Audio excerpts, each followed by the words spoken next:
사회적 관계를 형성하라. 감정이입이란 다른 사람의 내면적인 감성세계와 경험세계를 헤아리는 능력이다. 그리고 그렇게 함으로써 다른 사람들과의 상호작용의 뿌리가 드러난다.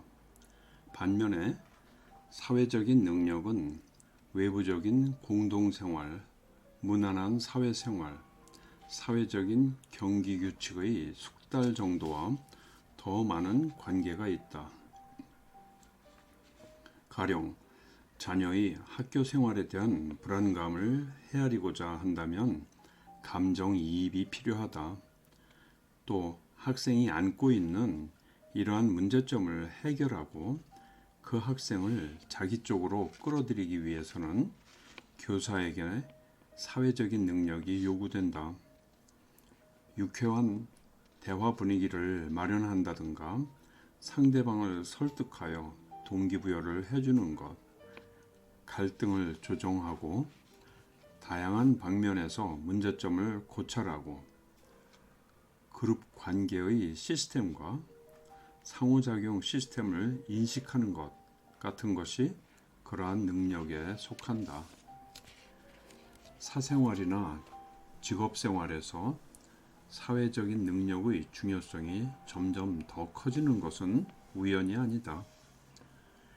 오늘날 우리는 역사상 유례가 없을 정도로 자기 스스로 사회적인 생활을 영위해 나갈 수밖에 없게 되었다.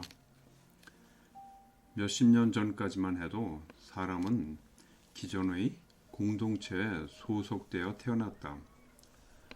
그러한 공동체에서는 누구나 자신이 다른 사람에 대해 가지는 기대와 책무를 알고 있었다. 상호 책임과 사회적인 통제가 촘촘한 그늘처럼 짜여져 있는 사회에서는 사실 개개인의 자율과 개성에 대한 자유로운 공간이 거의 허락되지 않았다. 하지만 그 반면에 사회적인 관계들은 별로 걱정할 필요가 없이 분명했다. 그러다가 사회는 생산사회에서 서비스 사회와 정보사회로 변화되었고 그 결과 정보나 인간들 간의 상호작용은 직업생활에서도 점점 더 중요성을 획득하게 된다. 사회적 관계는 성공의 열쇠.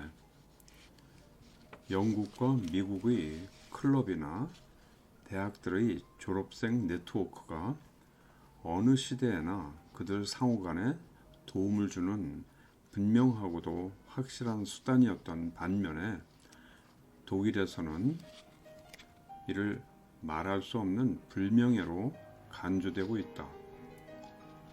그와 마찬가지로 독일에서는 이를테면 시내에 위치한 그런 대로 괜찮은 오래된 주택에 거주하거나 원하는 파타임 일자리를 얻거나 혹은 국제회의에 참석해달라는 초청을 받는 것 따위를 좋게 생각하지 않는다.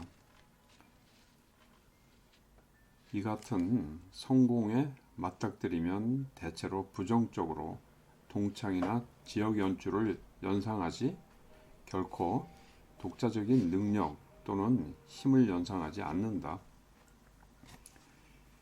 여기서 간과하기 쉬운 사실은 우리가 태어나면서부터 그냥 얻게 되는 인간 상호 간의 생산적인 관계가 점점 더 희박해지고 있다는 점이다.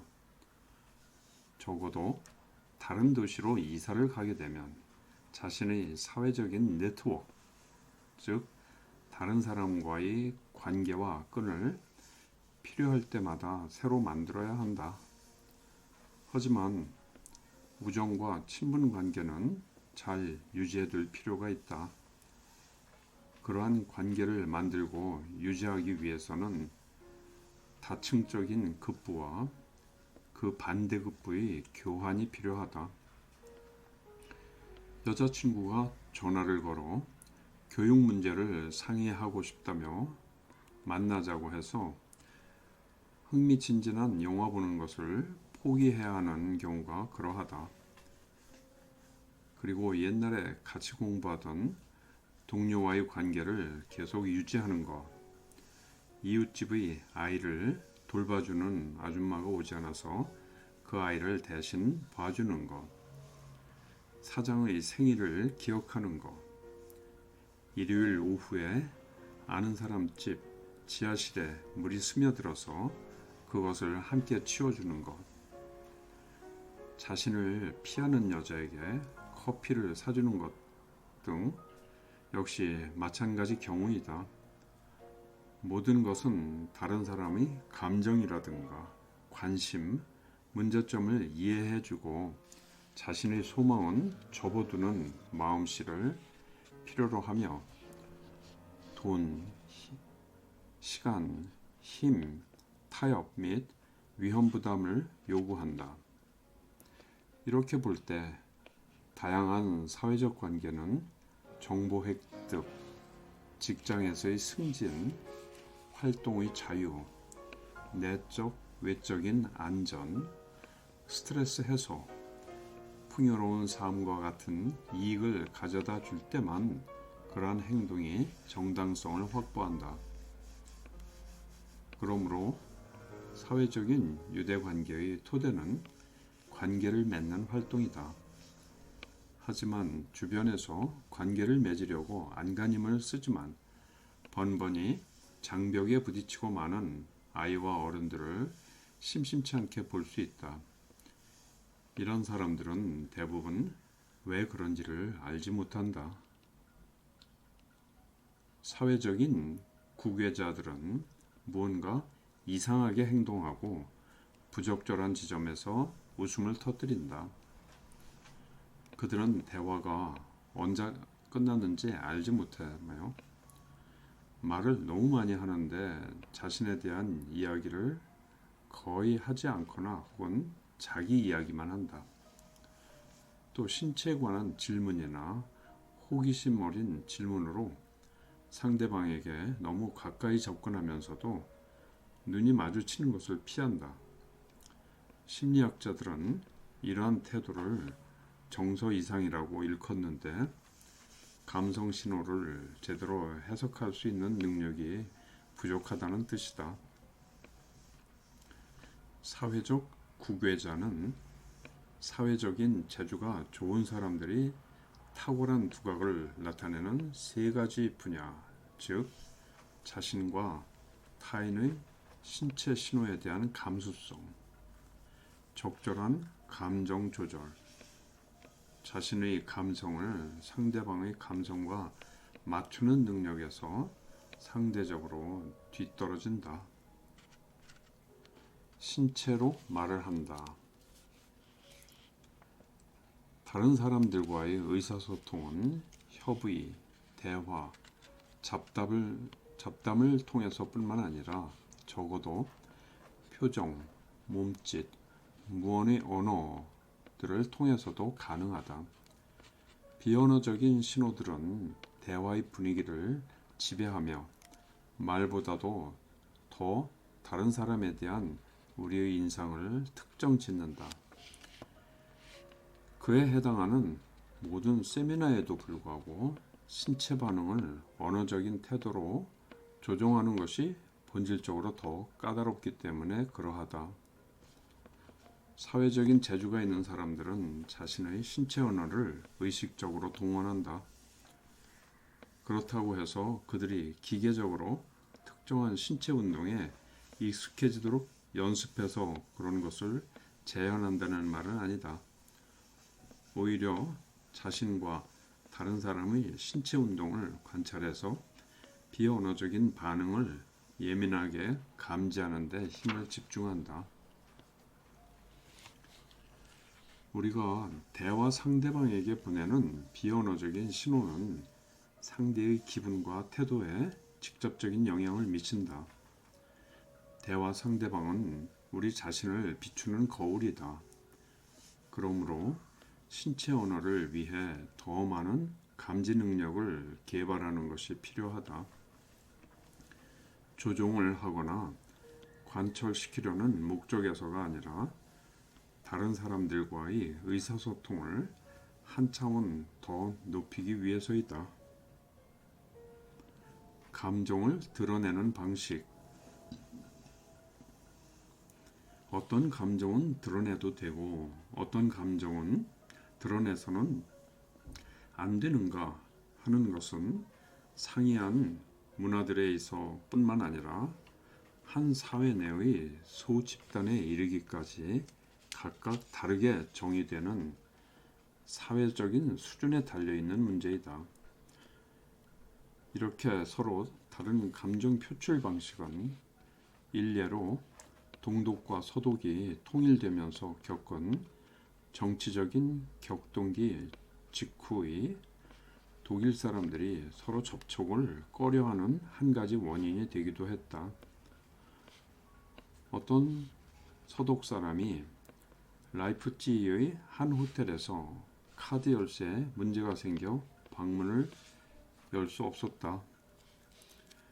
그곳 사람의 도움을 받아 문을 연 그 서독이는 잠시 화가 났다.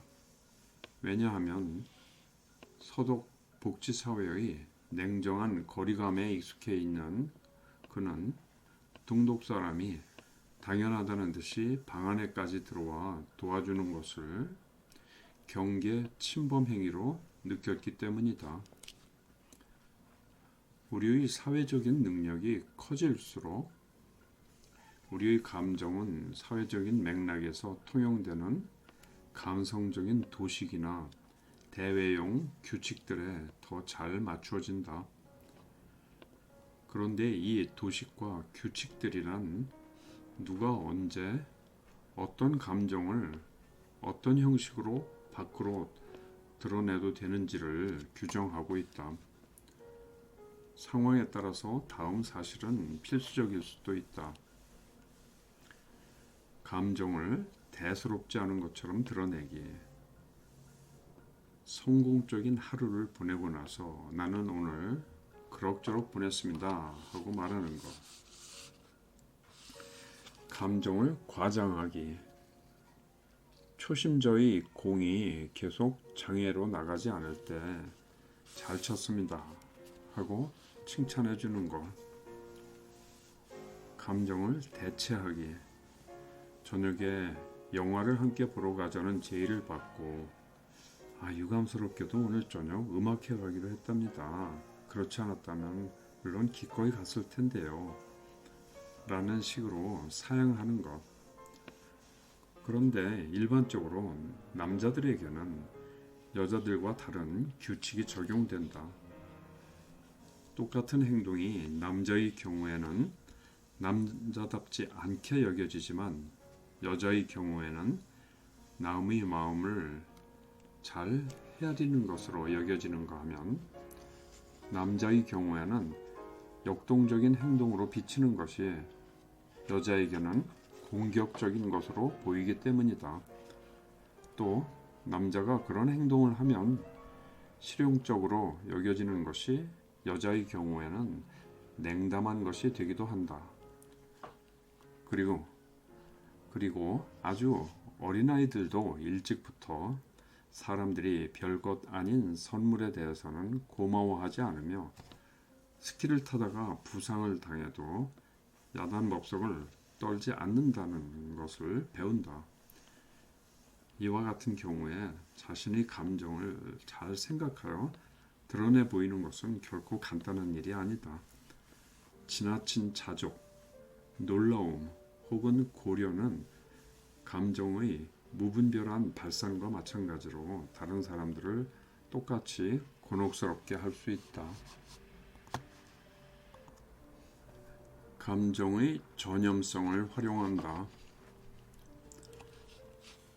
짜이트지의 1996년 한 기사는 독일의 공공 서비스, 운송 그리고 교통 관련 조합의 의장 헤르베르트 마이의 인상을 아주 긍정적으로 그리고 있다.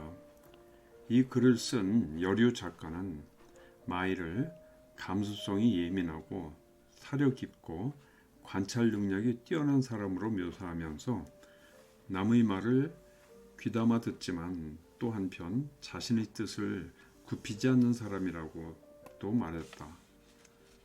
그런가 하면 감성적인 재능이 뛰어난데도 그에게도 자신의 성공을 어렵게 하는 취약점이 있다. 마이는 결코 남의 마음을 사로잡는 연설자가 아니다. 그는 의식적으로 사람들의 감성을 일깨워서 그들을 의도한 방향으로 몰고 가려고 하지도 않는다. 카리스마적인 여론 조성자들의 감성의 힘을 동원하는 반면에 헤르베르트 마이 같은 신중한 연설가는 논거를 통해 청중에게 확신을 주어야 한다. 참 까다로운 일이다. 일찍이 융은 감정에는 전염성이 있다는 사실을 알고 있었다. 그가 관찰을 토대로 밝힌 사실들은 시간이 지나면서 수많은 연구를 통해 입증되고 있다. 연사가 감정을 강하게 표현할수록 표정과 몸짓을 통해 자신의 기분을 더 많이 드러낼수록 청중은 그 연사의 감정을 더 그럴듯하게 여긴다. 다른 사람의 감성에 많은 관심을 보일 수 있는 사람은 그만큼 감성 신호에 대한 수용력이 높다. 이런 사람들은 무의식적으로 거의 부지불식간에 상대방의 표정과 자세, 말하는 속도와 억양을 모방하며 그로써 마음이 하나가 될 수 있는 전제 조건을 마련한다. 신체적 기분이 고조될수록 감정도 더욱 동화된다. 감성의 일치는 다른 사람들과 같은 파장의 감정을 지니고 있는지의 여부를 규정한다.